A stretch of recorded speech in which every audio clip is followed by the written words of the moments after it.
നമസ്കാരം. ആശാ വർക്കർമാരുടെ ഓണറേറിയം കേന്ദ്ര സർക്കാർ വർദ്ധിപ്പിക്കുന്നതിനനുസരിച്ച് സംസ്ഥാന സർക്കാർ വർദ്ധിപ്പിക്കും എന്ന് മുഖ്യമന്ത്രി ഇക്കഴിഞ്ഞ ദിവസം പറഞ്ഞിരുന്നു.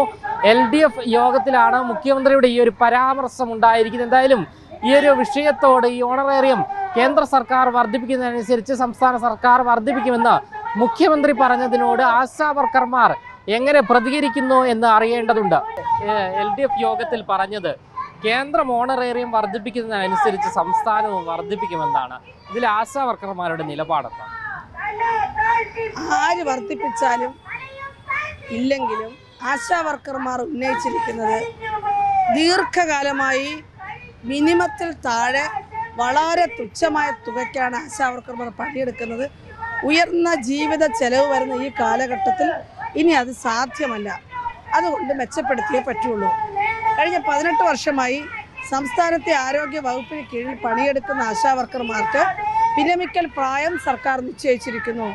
ആ പ്രായത്തിനുള്ളിൽ പിരിഞ്ഞു പോകുന്ന ആളുകൾക്ക് 1 രൂപയുടെ പോലും ആനുകൂല്യമില്ല. ഇത് നൽകണം.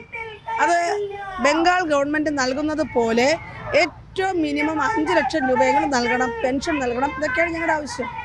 അപ്പോൾ അത് മറ്റു വിഷയങ്ങളുമായി കൂട്ടിക്കുഴയ്ക്കേണ്ട കാര്യമില്ല.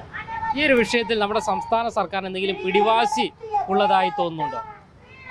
പരിഹരിക്കാൻ എന്തെങ്കിലും പിടിവാശി നിലനിൽക്കുന്നതായി തോന്നുന്നു? പിടിവാശിയാണോ എന്താണെന്നല്ലേ, നമ്മളുമായിട്ട് ചർച്ച ചെയ്യുന്നില്ലല്ലോ. ഇതുവരെയും ചർച്ച ചെയ്തില്ല എന്ന് തന്നെ പറയാം. കാരണം ചർച്ച ചെയ്തില്ലല്ലോ. ഈ പണമില്ലെന്നും നിങ്ങൾ പിരിഞ്ഞു പോകണമെന്നാണ് സർക്കാർ ആവശ്യപ്പെടുന്നത്. അങ്ങനെ ഏതെങ്കിലും സമരക്കാരോട് ഞങ്ങളൊന്നും തരില്ല, പിരിഞ്ഞു പോകണമെന്ന് പറഞ്ഞാൽ നടക്കുന്ന കാര്യമാണോ? അല്ല. അത് പറയുന്ന ആളുകൾക്ക് പറയാം. ധാരാളം സമരങ്ങൾ ചെയ്ത ചരിത്രമുള്ളവരാണ്. അപ്പോൾ അതുകൊണ്ട് ചർച്ച ചെയ്യട്ടെ, ഇനി ചർച്ച ചെയ്യണം. അതാണ് അത്യാവശ്യം.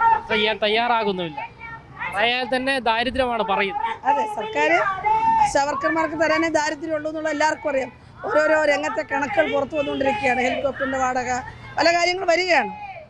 PSC മെമ്പർമാർക്ക് കൊടുത്തത്, KV തോമസിന് കൊടുക്കുന്നത്, ഇതൊക്കെ പുറത്ത് വരികയാണ്. അപ്പോൾ ജനങ്ങൾ എന്താ മനസ്സിലാക്കേണ്ടത്?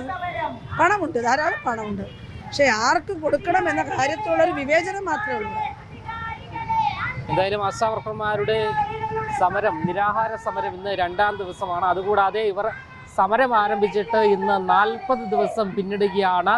എന്നിട്ടും ആരോഗ്യമന്ത്രി, നമ്മുടെ മുഖ്യമന്ത്രിയും വ്യക്തമായി ഇവരുടെ ആവശ്യങ്ങൾ അംഗീകരിക്കുന്നില്ല എന്നതാണ് യാഥാർത്ഥ്യം. വരും മണിക്കൂറുകളിൽ എന്താകും എന്നുള്ള ചോദ്യചിഹ്നത്തിൽ തന്നെയാണ് ആശാ വർക്കർമാരും ഉള്ളത്. എന്തായാലും ഇപ്പോൾ 40 ദിവസം പിന്നിടുന്നു. ഇന്ന് നിരാഹാര സമരം ഇന്ന് 2ാം ദിവസം പിന്നിടുകയാണ്. ഇത്തരത്തിലൊരു കടുത്ത പ്രയോഗത്തിലൂടെ സമരമുറയുമായി കടുപ്പിച്ചുകൊണ്ട് തന്നെ ആശാ വർക്കർമാർ മുന്നോട്ട് പോവുകയാണ്. ഇക്കഴിഞ്ഞ ദിവസം കേന്ദ്ര ആരോഗ്യമന്ത്രിയെ കാണുവാൻ, ആശാ വർക്കർമാരുടെ വിഷയം ഉന്നയിക്കുവാൻ നമ്മുടെ സംസ്ഥാന ആരോഗ്യമന്ത്രി വീണ ജോർജ് ഡൽഹിയിലേക്ക് പോയിരുന്നു. എന്നാൽ അതിനുള്ള അനുമതി ലഭിച്ചില്ല എന്നാണ് വീണ ജോർജ് ഫേസ്ബുക്ക് പോസ്റ്റിലൂടെ അറിയിച്ചിരിക്കുന്നത്.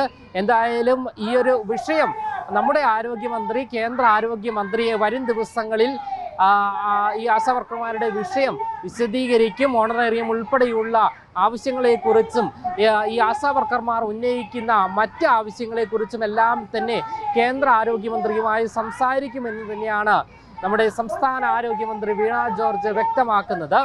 ക്യാമറമാൻ അഖിൽ അശോകിനൊപ്പം അമൽ രുദ്ര, മറുനാടൻ മലയാളി, തിരുവനന്തപുരം.